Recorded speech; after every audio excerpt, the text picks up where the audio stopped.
Bismillahirrahmanirrahim. Assalamualaikum warahmatullahi wabarakatuh. Waalaikumsalam warahmatullahi wabarakatuh. Merespon petunjuk dari Kejaksaan DKI Jakarta yang telah memberikan 3 arahan penting kepada penyidik kepolisian Polda Metro Jaya, yakni pertama, memberikan arahan dan petunjuk kepada penyidik Polda Metro Jaya untuk melakukan pendalaman terhadap saksi-saksi yang diperiksa dalam perkara pencemaran yang dituduhkan oleh Saudara Joko Widodo dalam kasus ijazah palsu. Kedua, memberikan arahan dan petunjuk kepada penyidik Polda Metro Jaya untuk melakukan pendalaman terhadap keterangan ahli-ahli yang dihadirkan dalam pemeriksaan penyidikan terkait kasus dugaan pencemaran yang dituduhkan oleh Saudara Joko Widodo dalam kasus ijazah palsu. Dan yang ketiga, memberikan arahan, petunjuk agar penyidik melakukan pendalaman terhadap bukti-bukti yang saat ini sedang diperiksa oleh Polda Metro Jaya. Kami sedang dan fokus pada arahan yang ketiga. Arahan yang ketiga adalah memastikan untuk mendalami bukti-bukti. Dan hari ini yang dipastikan itu bukanlah 700 bukti dokumen, tetapi untuk memastikan satu dokumen penting yang menjadi primary evidence, yakni ijazah Saudara Joko Widodo yang telah disita oleh Polda Metro Jaya. Ada 2. Pertama, ijazah Saudara Joko Widodo yang katanya asli dari UGM. Yang kedua, ijazah Saudara Joko Widodo yang katanya asli dari SMA. Karena itu terhadap 2 bukti penting ini kami telah mengajukan permohonan untuk melakukan audit forensik secara independen. Kami tidak mengesampingkan apa yang sudah dilakukan oleh penyidik. Kami juga tidak mendelegitimasi apa yang sudah dilakukan oleh Barreskrim Mabes Polri yang telah melakukan pemeriksaan secara forensik terhadap dokumen ijazah Saudara Joko Widodo dan 11 dokumen lainnya yang dijadikan pembanding untuk menetapkan apakah dokumen itu identik atau tidak identik. Akan tetapi, menurut hemat kami, tidaklah cukup pemeriksaan itu secara laboratorium forensik hanya ansih dari pihak Barreskrim. Harus ada pemeriksaan yang sifatnya independen, yang itu bisa kita berikan predikat kredibel, profesional, dan akuntabel, termasuk bisa memberikan kepercayaan pada publik bahwa proses dalam penyidikan kasus ijazah palsu ini dilakukan secara transparan. Karena kita tidak tahu apakah benar yang diperiksa oleh Barreskrim adalah ijazah Joko Widodo atau ijazah yang lain. Pembandingnya benar adalah pembanding yang sama dengan ijazah Joko Widodo atau ijazah yang lain. Karena terakhir, otoritas resmi UGM, Profesor Ova Emilia, justru menyampaikan statement yang sangat bertentangan. Pertama, dia menyatakan bahwa Saudara Joko Widodo telah lulus pada tanggal 5 November 1985. Dalam kesempatan yang lain dia katakan adalah 23 Oktober 1985. Ini merupakan kejanggalan yang tidak mungkin terjadi di satu institusi, di satu masa kuliah, tapi lulus 2 tanggal yang berbeda begitu. Nah, karena itu sebelum ada proses uji laboratorium forensik independen, maka kami tegaskan, kami menyatakan bahwa kalau sampai ada pelimpahan berkas dan dinyatakan P21 atau lengkap tanpa adanya proses tes laboratorium forensik independen, maka kami tegaskan bukan hanya Polda Metro Jaya yang mengikuti SOP Solo atau standar operasional prosedur penyidikan yang mengikuti arahan Joko Widodo, tapi Kejaksaan juga mengikuti hal yang sama. Karena itu institusi Kejaksaan yang memberi kontrol terhadap proses penyidikan, apalagi setelah berlakunya KUHP yang baru, yakni Undang-Undang Nomor 20 tahun 2025, maka kami meminta dengan tegas harus ada tes laboratorium forensik independen sebagai bukti yang menjadi dasar ada atau tidaknya fitnah dan pencemaran. Karena tidak mungkin ada fitnah, tidak mungkin ada pencemaran kalau belum dibuktikan ijazah itu asli atau tidak. Dan tidak mungkin pembuktian ijazah itu asli atau tidak kalau sifatnya tertutup. Harus melalui proses yang terbuka, yakni melalui proses yang disebut dengan tes laboratorium forensik independen. Dan terakhir, kami dari tim Advokasi Anti Kriminalisasi Akademisi dan Aktivis menegaskan kami akan mengawal kasus ini sampai ada keputusan yang berkekuatan hukum tetap, dan kami meminta dukungan seluruh rakyat agar orang yang ijazahnya palsu bisa diadili dan masuk penjara, agar siapapun yang melanggar itu harus diberi sanksi pidana. Tidak boleh republik ini yang begitu luas dengan 285 juta penduduknya dipimpin oleh seorang presiden dengan ijazah yang palsu. Ini adalah tanggung jawab moral kita, tanggung jawab sejarah kita. Tidak boleh generasi selanjutnya kita warisi hutang, yakni perkara terkait ijazah palsu saudara Joko Widodo. Nah, itu dari saya, dan selanjutnya ada Bung Gafur. Silakan Bung Gafur. Tambahan. Ya. Luar biasa. Todongannya mantap. Terima kasih Bang Aka. Ya. Pengacara Man of the Year tahun 2024 dan 2025, ya. Berdua. sama Bang Jimmy juga. Jadi gini. Satu hal yang ingin saya tegaskan adalah bahwa salinan ijazah Pak Joko Widodo yang asli, salinan yang asli yang diserahkan, salinannya loh ya, salinan fotokopi yang asli yang dicap oleh UGM itu telah didapatkan oleh Bang Bonatua, fotokopinya ya. Nah, apa yang didapatkan oleh Pak Bonatua berupa salinan ijazah yang dilegalisir itu menandakan bahwa ini kemenangan demokrasi, ini kemenangan rakyat, dan ini kemenangan kejujuran. Bahwa selama bertahun-tahun ijazah Pak Joko Widodo itu ditutup-tutupi, ya, dirahasiakan sedemikian rupa dengan segala argumentasi, dengan segala upaya, dengan segala narasi.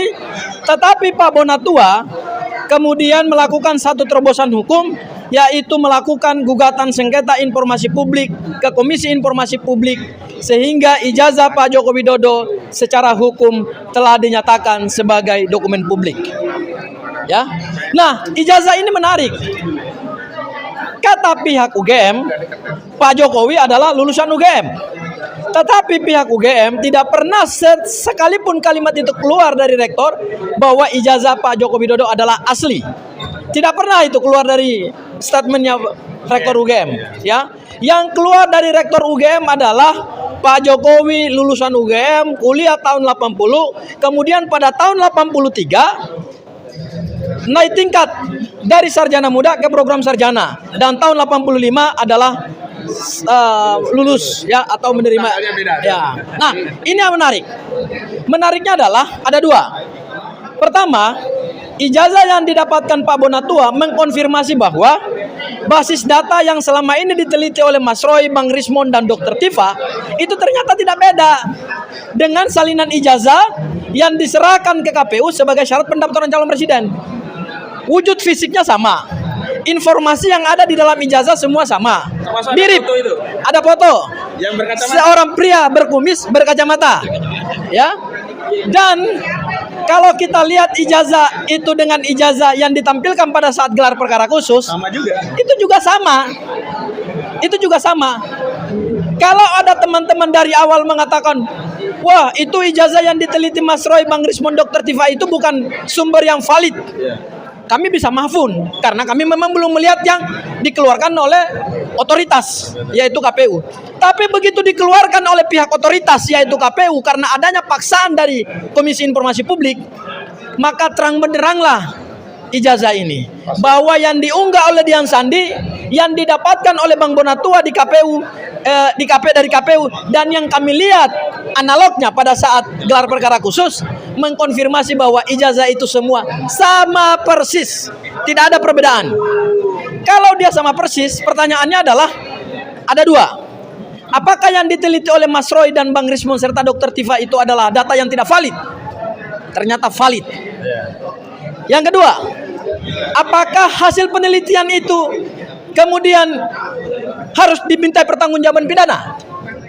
Ternyata hasil penelitian Mas Roy sejauh ini, dan kami yakini juga, karena tidak ada hasil penelitian tandingan dari pihak Pak Joko Widodo, maka hasil penelitian itu sepanjang tidak digugurkan oleh hasil penelitian yang sama, maka hasil penelitian itu secara ilmiah sah dan absah. Artinya mempunyai kekuatan ilmiah.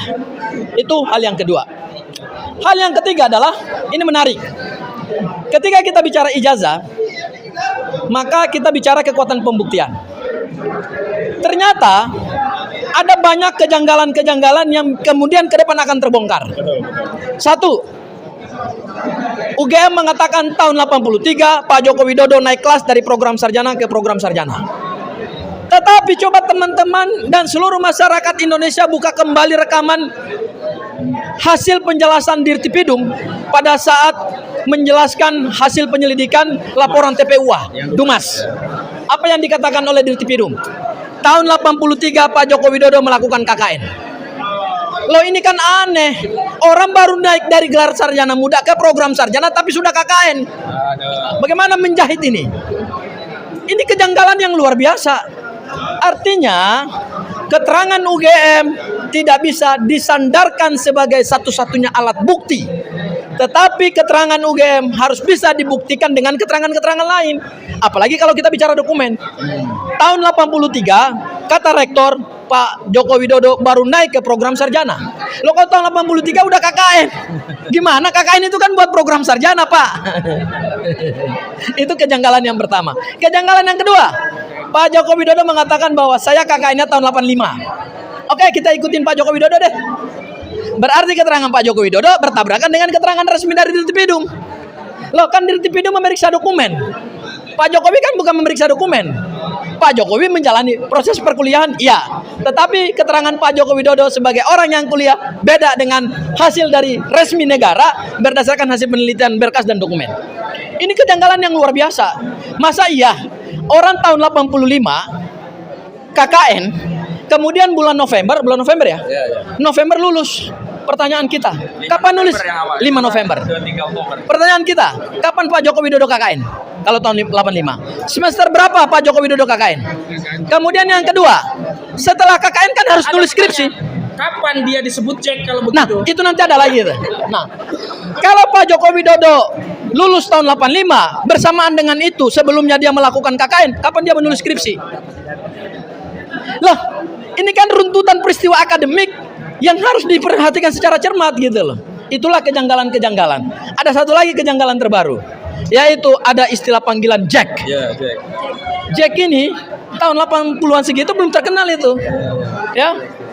Filmnya Titanic ya. 97 ya? Itu tahun 97. Ya. Itu Jack siapa? Jack Atau Jack Sparrow? Jack Sparrow. Jack Sparrow juga baru itu. Ya. Jadi istilah Jack itu sudahlah. Ini banyak sekali informasi-informasi yang tidak akurat menunjukkan bahwa semua kekuatan pembuktian yang dilakukan oleh Pak Joko Widodo, semua bukti, semua saksi yang dihadirkan itu kontradiksi antara satu dengan yang lain. Dan ini kalau dibawa ke persidangan, ini makin akan terbongkar barang ini. Dan rakyat akan menilai. Dan rakyat yang menilai mana yang berbohong untuk menutupi kebohongannya dan mana yang jujur berdasarkan hasil penelitian ilmiah. Itu ya. Ya, jadi saya merasa bersyukur bahwa dukungan rakyat makin besar, makin kuat. Mudah-mudahan ini ke depan akan kita, kebenaran itu tidak bisa dihindari. Kebenaran itu sesuatu yang meskipun dilakukan rekayasa seperti apapun, kebenaran tetaplah kebenaran, hak tetap hak, batil tetap batil. Baik. Ini Bang Jimmy. Dari Bon Jovi. Oke, terima kasih. Kami dari Bon Jovi, bongkar jasa Jokowi. Seharusnya hari ini kami ada putusan di KIP, tapi mendadak ketua hakimnya sakit, masuk rumah sakit. Mendadak tadi pagi kami. Padahal kami sudah siap ke sana. Kami akan mendengar karena fakta-fakta yang ada di pengadilan kemarin bahwa antara KPU Surakarta dan KPU pusat berkontradiksi. Satu bilang sudah diumumin di ini, tapi faktanya di KPU Surakarta tidak mau mencontreng memberikan kepada kami. Makanya ini fakta-fakta yang ada sampai majelis hakim katakan kemarin bahwa kalau begini sudah kita putus saja karena di KPU bisa melakukan pengumuman untuk ijazah dan yang sesuai yang kita minta, KHS, KRS, ijazah, SMA, ijazah sarjana. Dan kedua fakta kemarin di pengadilan ya di Solo kalau nggak salah, terbukti bahwa KKN itu biasanya semester ganjil atau genap? Ganjil. Tapi fakta kemarin saksinya aku lihat di YouTube mengatakan bahwa KKN-nya semester genap. Itu udah kebohongan. Jadi kalau menurut saya kejahatan pasti tidak ada yang sempurna. Itu ada pada Pak Jokowi. Mudah-mudahan secepatnya akan terbongkar dan masyarakat Indonesia cepat sadar. Sekian dan terima kasih. Mas Lukas Lumarso, tim Bon Jovi juga. Ini pencetus dua tuyul ketemu Jin Buan Bon Jovi. Ya, terima kasih. Saya menghadiri acara ini sebagai bentuk dukungan. Sebenarnya jam yang sama kami Bon Jovi, Bongkar Ijazah Jokowi, itu juga akan ada sidang putusan Majelis Komisioner tentang gugatan kami terhadap KPU Jakarta, KPU Pusat, dan KPU Solo. Tapi mendadak tadi sekitar jam 9 kami diberitahu bahwa Majelis Komisioner sakit. Jadi akhirnya dibatalkan, ditunda. Padahal kita sudah mengundang wartawan. Nah, ini penundaan ini bukan cuma sekali, 2 minggu yang lalu. Mestinya putusan itu sudah dibacakan 2 minggu lalu. Waktu itu tidak ada kejelasan juga, ditunda. Jadi ini sudah ditunda 2 kali dan sudah ditunda 3 minggu lebih.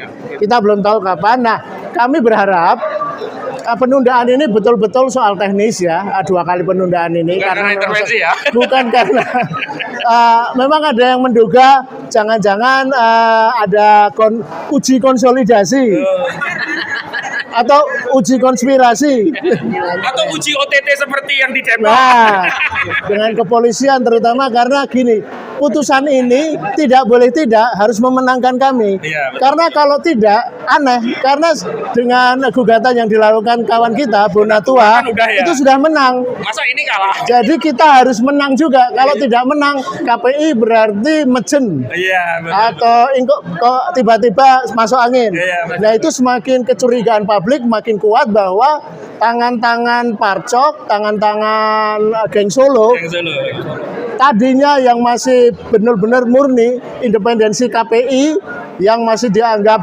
masih lembaga yang baik, jangan-jangan jadi diintervensi juga. Nah, kita berharap, kita berdoa Ketua Majelis Komisioner segera sembuh dan bulan depan bisa keputusan untuk memenangkan Bon Jovi itu juga diumumkan sehingga memperkuat kemenangan publik atas kontroversi ketidakjelasan ijazah Jokowi. Hidup. Oke, selanjutnya pejuang kita, tersangka kita, Rustam Effendi. Tersangka sekarang keren. Wah, ini Dupatno nih. Pak Rustam nggak ke Malaysia ya? Oh, masih di Indonesia. Sekarang di Bogor terus main. Polda Jabar. Oke. Bismillahirrahmanirrahim. Assalamualaikum warahmatullahi wabarakatuh. Atas kasus ijazah palsu Jokowi ini, kami, Mas Rosuryo, Dr. Tifa, Bang Rismon, Bang Rizal Fadila, Ibu Kurnia, dan saya Rustam Effendi masih terus berjuang, masih terus melawan kebohongan-kebohongan Jokowi yang dinyatakan palsu. Saya melihat kejaksaan mengembalikan berkas-berkas ini karena menurut saya, menurut keyakinan saya, kejaksaan tidak berani mengambil bola panas ini. Karena apa? Karena kejaksaan juga tahu ijazah Jokowi ini bermasalah. Saya dan kawan-kawan aktivis lainnya sudah berkumpul-kumpul untuk mencari tahu siapa pembuat ijazah palsu Jokowi ini. Baik yang dulu dari relawan Jokowi, baik aktivis-aktivis pro demokrasi, udah kepada satu nama, yang artinya kami akan siap melaporkan nama ini. Namanya masih kami rahasiakan.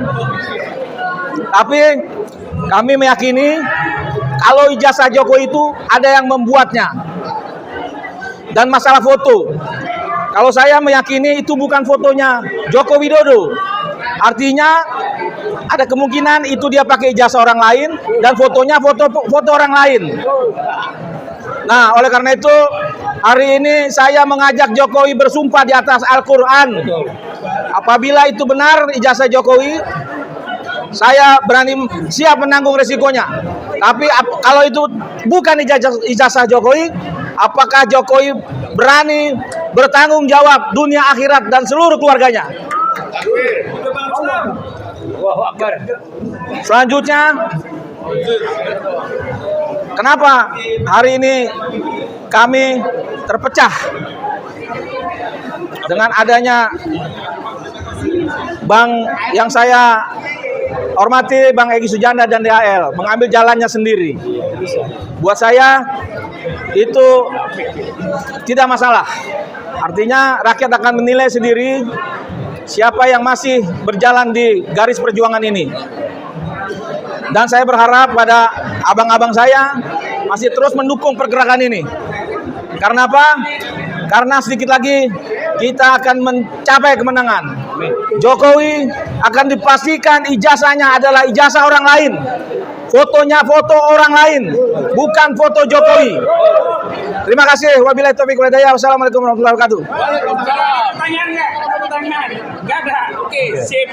Kita tutup dulu. Wassalamualaikum warahmatullahi wabarakatuh. Waalaikumsalam.